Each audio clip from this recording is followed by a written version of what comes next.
Hello everyone, कसे आहात सगळे? आज इथं माझ्या लहान मुलाचं गौरीचं बोरन्हाण मी इथे केलेलं आहे. तर त्यासाठी छोटंसं डेकोरेशन केलं होतं. तर बघा कसं केलं आहे. तर इथे क्राफ्ट पेपरच्या साहाय्याने मी पतंग तयार केलेले आहेत आणि त्याचबरोबर इथे ढगांसाठी मी थर्माकोल शीट वापरलेली होती. थर्माकोल शीटला आपल्याला आबडधोबड असं कट करून घ्यायचं, कलर करून घ्यायचं आहे आणि त्याच्यावर आपल्याला फेविकॉलच्या साहाय्याने ढगाचा थोडा लूक यायसाठी कॉटन लावून घ्यायचं आहे. आणि नंतर तुम्हाला सांगते, जेव्हा मी पतंग चिटकवले तेव्हा मी लोकर वापरलेला आहे.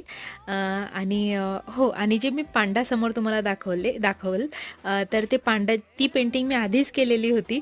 तर मला एक थीमच भेटली की पांडा पतंग धरत आहे, उडवत आहेत. तर ते खूपच छान दिसून आलं. तर अशा प्रकारे डेकोरेशन केलेलं आहे. खूप सिंपल केलेलं आहे, पण खूप छान दिसते आहे. जर आवडलं असेल तर नक्की लाईक करा. Thank you so much.